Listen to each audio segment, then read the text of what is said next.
What's good, everyone? It's your boy Sifu G, the Esoteric Warrior. Welcome to my YouTube channel and the Esoteric Warrior YouTube channel. Today is about Bak Mei Kung Fu on conditioning the shins.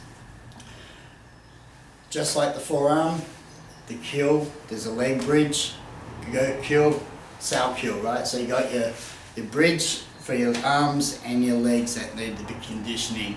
Not many people do that in Norme San Bak Mei Pai. Right? I don't know about the rest of them, but this is all going to be in the book that's coming out on Monday, so we're flat out, but this is a little something that is in the book that I wanted to share, just to say thank you for anyone that's going to be getting it.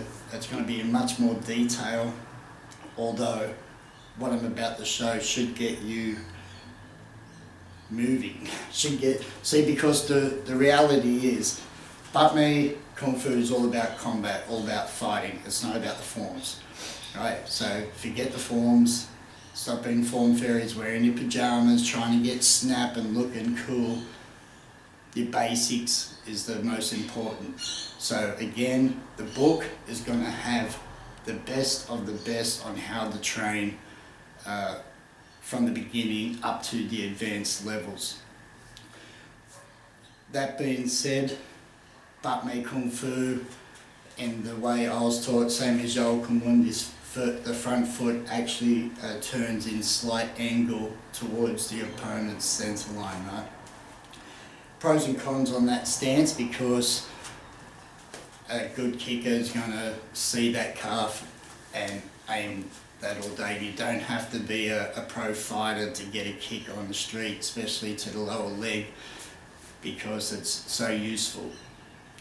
That being said as well, because that foot's turned 45, if you know anything about judo, and all these moves in Bak Mei are foot sweeps as well. So knowing your stance, the pros and cons about it, standing still, thinking that you got good solid stances and you're going to get kicked and you're going to get injured. So this is on how to condition the shins. Like I said, the arm bridge has to be conditioned for when we're fighting. We should be never trying to block kicks down low, because you're going to get your arm broken no matter how much conditioning you have. The leg is a lot stronger than the arm, right? So in the book we'll have the formula that is used for the iron bridge for the shins as well, because it's the same thing. And if you know anything about herbal medicine, the correct formulas are so important. Crucial for your training, otherwise do not do the conditioning at all, right? Chinese way, any bruising and swelling mean there's stagnation of the blood and qi, and that can accumulate and cause illness and whatever. So using the correct jiao that's in the book for the shins and arms is all there. So I've given all this information for you to do and use. That way you're on the road to success, right? Right. So it's all I'm trying to do is I want to share my passion. And if someone's got that same passion, they'll be getting those books and looking through the herbs, go and get in the field, take the book with you even, right? And show the herbalist. So the foot 45 can be good for trapping the leg and locking and then sweeping, right? But that never always is the case in combat. So you are going to cop kicks, possibly, if the guy's a kicker, right? A lot of people do martial artists on the street, so don't think you're always fighting a guy that's doing this. Every clip, people think just everyone fights like this. No, a lot of people are trained on the street, right? A lot of people got access to the internet and can learn drills and box at home, kickbox, and don't ever forget, you know, it's yeah, reality versus kung fu training, and you see people doing silly shit is just going to get your students killed, right? And as Sifus, we have a responsibility to make sure that we give the knowledge, the correct knowledge of understanding how to fight using the art. Otherwise, do the forms, and if that's what you're going to call yourself as a Sifu, just by knowing forms, fuck out of here, man. Right? Respect the art, train it for the combat, because the health benefits outdo any fucking form anyway. Right? So all this slow movement, I might as well go for a walk. Right? Do some squats. Right? So form fairies don't advance the art at all. Right? So train the body in the Bak Mei correctly, developing the power, developing the muscles, developing the conditioning of the everything that you're going to be using, all your anatomical weapons. Right? You can be 20 forms but still can't even throw a kick properly. It is insane a thing. But anyway, the best way to get your shins conditioned, if you're a martial artist and you're starting and you're practicing kicks, is the heavy bag.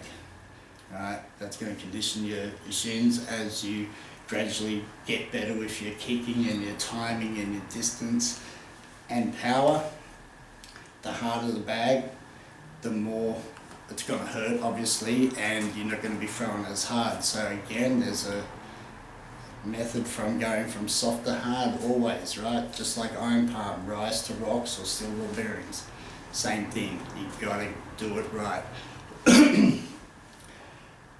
So where all the conditioning is about the bone, right? The calcium, the bone marrow.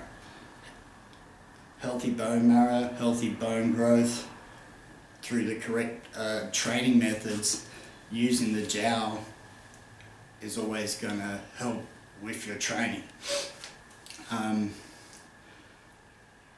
So don't do it unless you got some type of jowl and massage techniques to heal, right? Because at the end of the day, it's about the longevity, and we want to progress as we get older and get better as we get older, not get fatter and as we get older and sitting in the chair. So constant movement, constant training, and train professionally like a combatant, right? What it was designed for, and your forms will be so much better, right?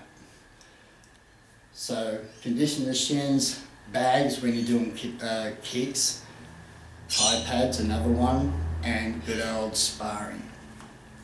Shin pads on, and you can just go light, and you're gonna still understand what it's like to get kicked in the fucking leg. It's painful, right?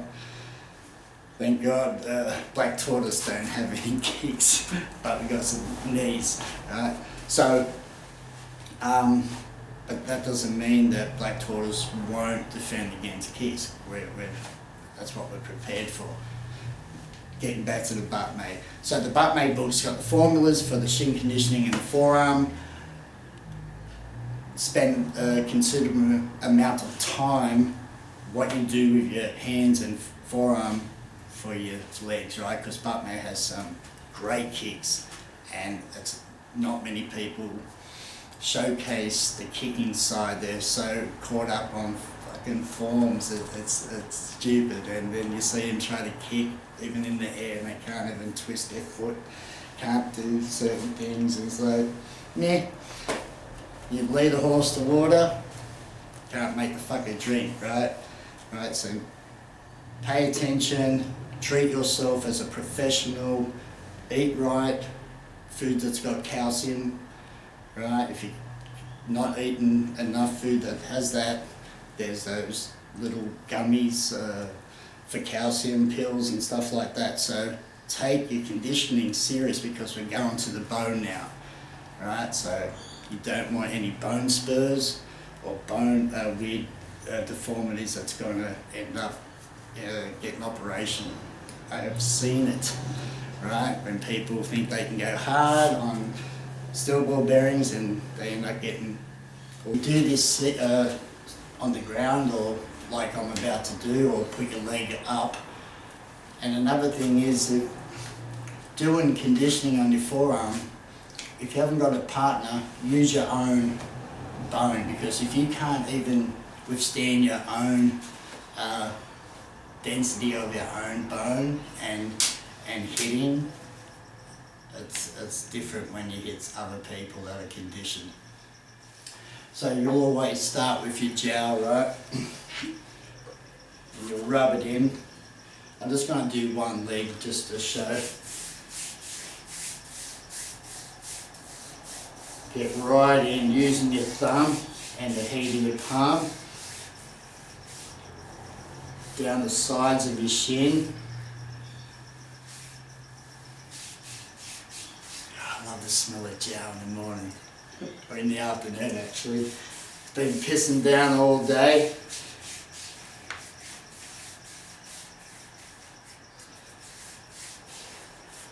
I think Thais have their own liniment as well, right? And I think it's that real camphor-y type, gets that heat going in the legs and gets the muscles, the blood circulating.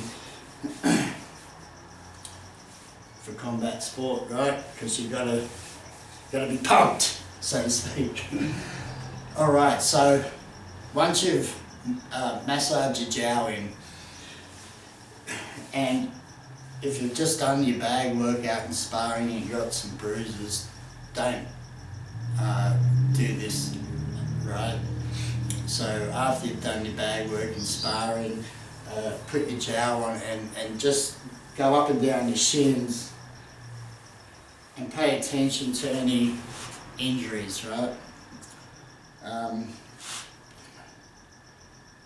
On both legs, of course. Can you imagine when I was 9 years old, this leg was cut off, a nasty accident, and this leg was cut off. So if I can do Kung Fu with a bum leg and only half a calf muscle, there's no excuse that you can't fucking train for real your Kung Fu rather than just be a fucking form fairy and pretend that you're a Bak Mei practitioner.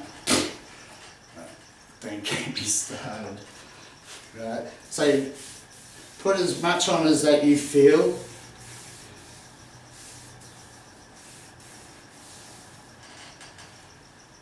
And you want to first excite the marrow rather than going straight to smashing. You want to tap and smash it, right? You can do that by just getting some bamboo chopsticks taped up at the end. For the kids, you've got bamboo skewers, get them at shop, tape at the end, and that still gets the tapping, but a little bit heavier with the chopsticks for the adults, or you can start off with them and then move to that. But you just want to start, so if you look at your shin, straight down the line here, right down the mid line of your shin, that bone, you want to work straight down that first, and then on the inside and just on the outside of the shin, on both sides. So you can, like I said, you can be sitting watching TV and hitting up and down. A lot of yous have seen Grandmaster do away with the rubber mallet, right? He's shown that he's got the skill already, right? And he's done all this other training in his past years, obviously. And he's shown his toughness with that. I wouldn't advise just smashing yourself with a mallet and pretending you got iron chins, because this is only just to excite the marrow and the calcium growth for the bone growth. Right? We want stronger bones by doing this. So excited by waking up the marrow, tapping. Doesn't have to be smashing, right? You're just dropping it and then do the inside. And pay attention to where it hurts the most. Write it down, log all your training, what it felt like, how much it hurt. Did you enjoy it? No? Yes? Right? So, up and down the shins, both sides, right? And you want to wake up the marrow. Once you've got that, you can use a rolling pin. I've seen people in kickboxing use just wood and Coke bottles, right?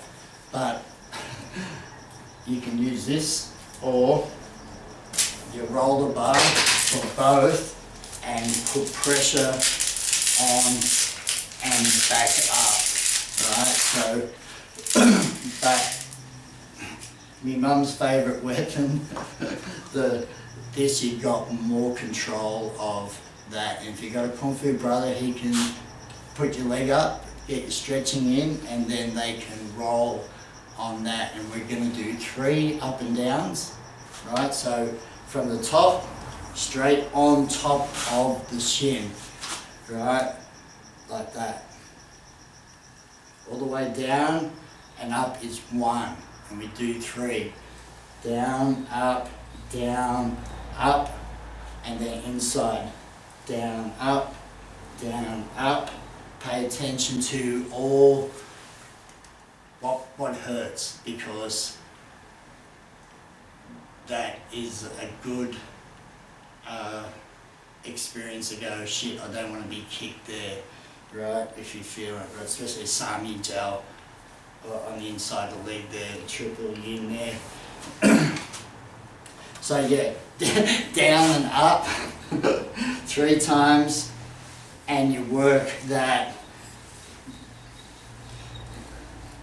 and you're trying to sharpen it on top, down like that.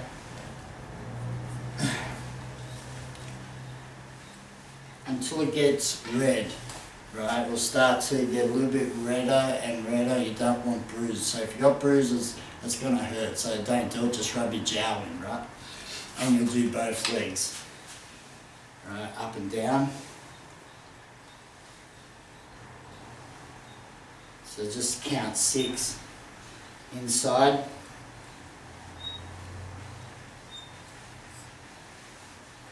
And especially having this leg ripped off at 9 years old,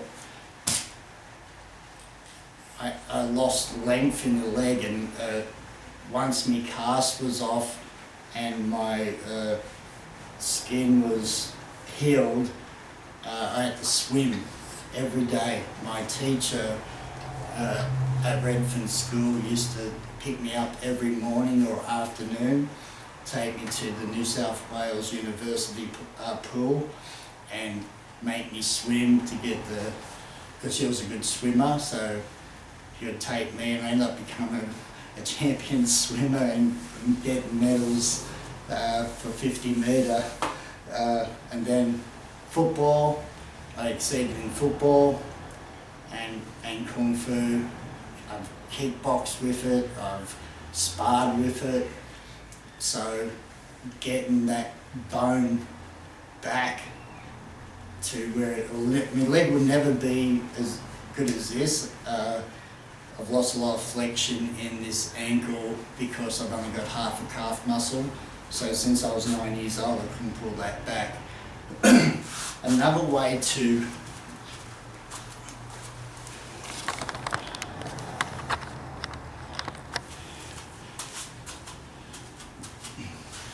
like I said, you can get the roller bar with or just the rolling pin and get a partner to just put a little bit of pressure on, and you'll see how much it hurts, right? But you can also get a bundle of bamboo, the thin bamboo, or what I like to use with students was the kendo Shin, the bamboo, and you get them standing up, excuse me, get them standing up and flexing and tapping, hitting like that, right? So to be a a good Bak Mei fighter, you have to do all this training, right?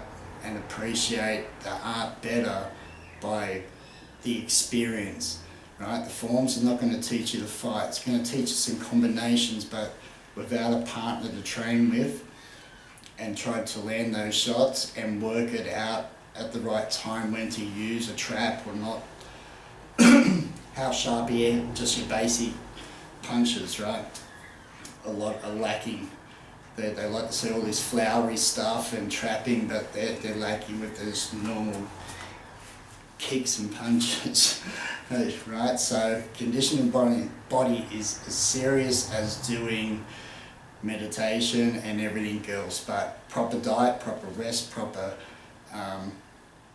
food, right, and water, right? Always be hydrated when you train. All right, so I hope this is as helpful to you guys as it has been for me through my training and fighting and competition, kickboxing. They got good shins as well as Thai boxers, and there's no reason why Bak Mei shouldn't be as hard. Alright, so forms is not going to advance your body skills. Just a dance routine that anyone can do, and it means absolute shit when it comes to someone wanting to fight you, right? Because if you haven't had a partner to do all that real type of sparring and understanding, then yeah, you're just a form fairy, and that to me just does not advance the art of Bak Mei. Alright, so Tao bless, till next time, Esoteric Warrior, Lord General, peace.